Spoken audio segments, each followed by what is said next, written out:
The man in line ahead of Temi said it loud enough for half the pharmacy to hear. Some of us have places to be. He didn't look at her when he said it. He was talking to the cashier, but his eyes swept back toward Temi like she was the one causing the delay, like standing quietly behind an elderly woman. Counting coins was somehow her fault. Temi kept her face still. She had learned to do that a long time ago. Keep your face still and your hands busy and let people show you exactly who they are.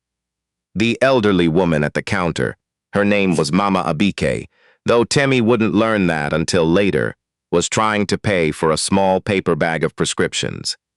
2 boxes, maybe 3. Her fingers were slow and her coin purse kept slipping, and every time she reached for another quarter, the man behind her exhaled like the sound alone might speed things up. Temi watched. She had $43 in her account. She knew the exact number because she had checked that morning, before leaving the apartment, standing in her coat in the dark hallway, phone tilted away from the window so the neighbors across the street wouldn't see her checking. $43. Rent wasn't due for 11 days, which meant she had 11 days to stretch $43 across transit and food, and whatever small emergency always seemed to find her at the end of the month. She was at the pharmacy to pick up iron supplements. Not the expensive kind. The store brand, $8.99, because her doctor had said her levels were low, and Temi had smiled and nodded, and then stood in the supplement aisle for 6 minutes, deciding if she could wait another 2 weeks. She had decided she couldn't. So she was standing in line with her $9 bottle of iron pills, watching an old woman apologize for counting change, and watching a man in a pressed gray coat act like kindness was something that had to be earned before it was given. "I'm so sorry," Mama Abike said to the cashier, a young woman named Priya who had not once looked impatient. "I have it. I know I have it. Take your time," Priya said, and she meant it. The man made a sound in his throat. Temi stepped forward. She didn't think about it the way people think you think about things. She didn't calculate or consider or weigh it against the $43. She just stepped forward and put her hand lightly on Mama Abike's arm and said, "I've got it." Mama Abike looked up. Her eyes were deep brown and a little watery, and she looked at Temi the way people look when they aren't sure if they heard correctly. "Please," Temi said. "Let me." She put the iron supplements on the counter and nodded at Priya, who quietly rang everything together. Temi tapped her card before she could think too hard about it. $22.14. The receipt printed and Priya slid it across, and Mama Abike held Temi's hand in both of hers and said, "God bless you, my daughter. God bless you."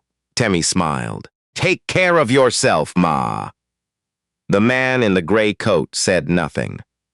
He stepped to the counter and paid for his things with a contactless card that he tapped so fast it almost seemed aggressive, and he left without holding the door for the person coming in behind him. Temi walked home in the cold with her iron supplements and $20.86 to her name, and she felt, strangely, like she had come out ahead. What Temi did not know, what she could not have known, was that the man in the gray coat was not the most important person who had been watching her that afternoon. There was another man in the pharmacy. He had been standing near the end of the seasonal display, holding a basket with 2 items in it that he had no real intention of buying. His name was Noel Asante, and he was 51 years old, and he had been in that particular Shoppers Drug Mart on that particular Tuesday for reasons that had very little to do with what was on the shelf in front of him. He had come to watch, not Temi specifically. He hadn't known she existed until she stepped forward. He had come to watch in general. It was something he had started doing 4 years ago, after his mother died, after he sat at her bedside for the last 3 weeks of her life, and she told him, with whatever breath she still had, That the problem with him was that he had spent so much time building things that he had forgotten to notice what was already there. "You see the numbers," she had said. "You don't see the people." His mother had been a secondary school teacher in Accra for 31 years. She had never owned property. She had given loans to former students that she never collected, had fed children whose parents couldn't pay school fees, had pressed folded bills into palms at weddings and funerals and graduations until there was almost nothing left. When she died, the church was so full that people stood outside in the rain, and Noel had stood at the front and looked out at all of them and felt something break open in his chest that he still couldn't name. He had flown back to Toronto and gone straight to his office and sat at his desk for 4 hours without turning the lights on. And then he had started watching, not in a strange way, in a quiet way. He would go to places, grocery stores, bus stops, pharmacies, food courts, and he would stand and watch how people treated each other when they thought no one important was looking. He kept notes sometimes. He didn't know what he was looking for exactly. He thought maybe he was looking for his mother. He thought maybe he was looking for proof that she hadn't been foolish. He had been watching for 4 years, and some days he found it, and some days he didn't. Today he found it. He watched Temi step forward. He watched her put her hand on the old woman's arm. He watched her tap her card without hesitation and hold the receipt loosely, like it was nothing. Like she wasn't doing math in her head. He could tell she was doing math in her head. He had grown up doing that same math. He knew what it looked like on someone's face when they were spending money they couldn't afford to spend. He watched her say goodbye to the old woman and pick up her small purchase and walk toward the exit. And then, because he was a man who had spent 4 years learning to act on things instead of just watching them, he put down his basket and followed her out. He caught up with her on the sidewalk. "Excuse me," he said. "I'm sorry to stop you." She turned, and there was a brief flash of wariness in her eyes that he recognized and respected. "I was in the pharmacy," he said. "I saw what you did for that woman." Temi looked at him for a moment. "Okay, I just wanted to say." He stopped. This part was always harder than he expected. "My mother would have liked you." She didn't know what to do with that, he could tell. Neither did he, really. "My name is Noel," he said, and he held out his hand. She shook it. "Temi, do you live nearby, Temi?" The wariness came back, more clearly this time. He held up a hand.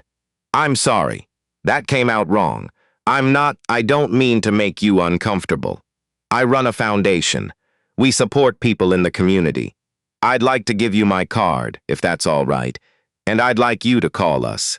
Not because of what you just did. I don't want you to think it's a transaction. But because something tells me you could use some support, and I think we might be able to help."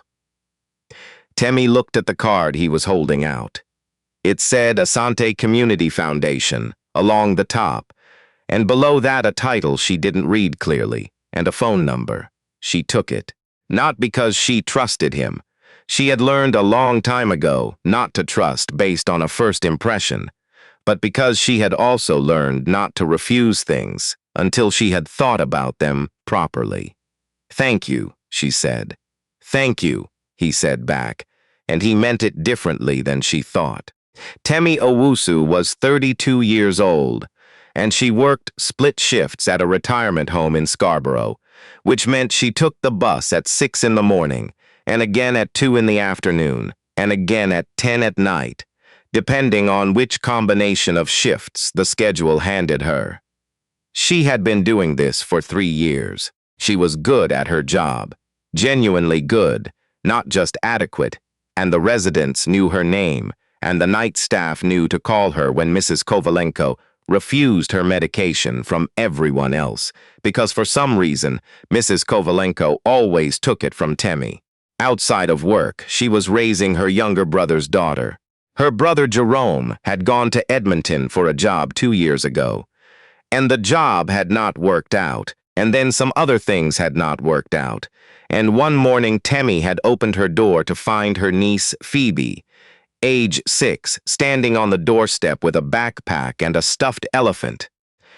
And a note from Jerome that said, "I'm sorry, I'll fix this," and a phone number that was already disconnected. She had called that number for 3 weeks.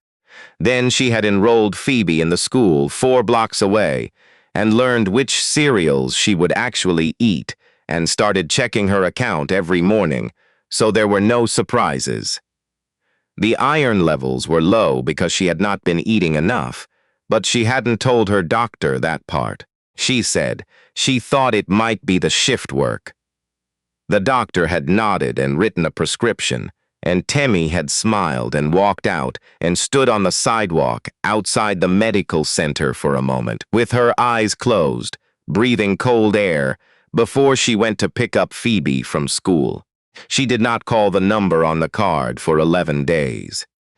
She kept it on the kitchen counter, next to the fruit bowl, that usually only had apples in it, and she looked at it sometimes, while she was making Phoebe's lunch, and sometimes late at night, when Phoebe was asleep, and the apartment was quiet enough that she could hear the radiator clicking. She looked it up online. The foundation was real. She checked 3 different sources, because she had been in this city long enough to know that real-looking things were not always real. It was registered. It had a board. There were news articles, small ones, from community papers, about a scholarship fund and a small business grant program, and something about a mentorship initiative for young women in the trades. She called on a Thursday morning, from the parking lot of the retirement home, before her shift started. A woman named Sandra answered and was kind and unhurried and took Temi's name and said she would pass it to the director. Noel called back the same afternoon. He told her about the foundation properly this time, what it did, how it worked, who it served. It had been established with a portion of the proceeds from the sale of his company, a logistics firm he had built over 20 years and sold 4 years ago, the same year his mother died. He didn't say that last part to her on that call. She would find it out later. He asked her some questions.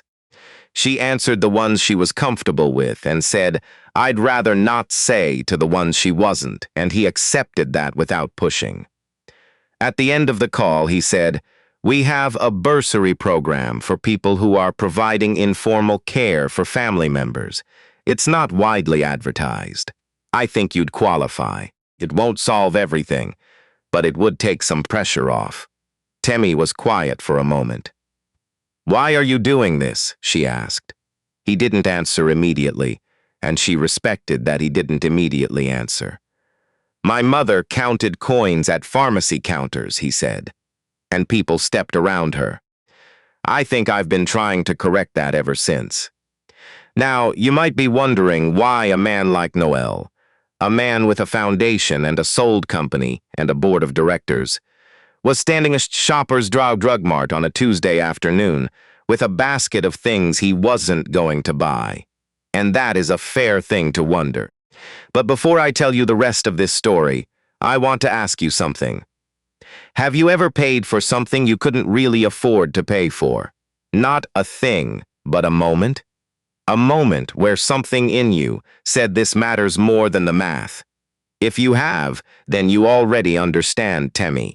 And if you haven't, then stay with this story, because by the end of it, I think you will. The bursary came through 6 weeks later. It wasn't a large amount. Just under $400 a month for 1 year, renewable based on a review. But $400 a month, when you are working split shifts and raising your brother's daughter on $43 in your account, is not a small thing. It is the difference between checking and not checking, between the iron supplements and the 2 weeks of waiting. Temi cried in the parking lot when Sandra called to confirm it. Not loud crying, the parking lot kind, where you keep your face toward the window and let the heat run, and give yourself 4 minutes, and then you wipe your face and go back inside and check on Mrs. Kovalenko. She called Jerome that night. He picked up this time. He was in Calgary now, and he sounded different. She couldn't tell yet if it was better or worse, just different. "She's good," Temi told him. "She lost her first tooth last week. She cried a little, but then she was fine." Jerome was quiet. Then he said, "Temi, I know," she said. "I know." She didn't say anything else because she didn't need to. Some things are understood between siblings the way weather is understood. Not explained, just known. 4 months after the pharmacy, Noel invited Temi to speak at a small event the foundation was hosting. Not a gala. He was careful to say that. A community lunch at a church hall in Scarborough for recipients of various programs.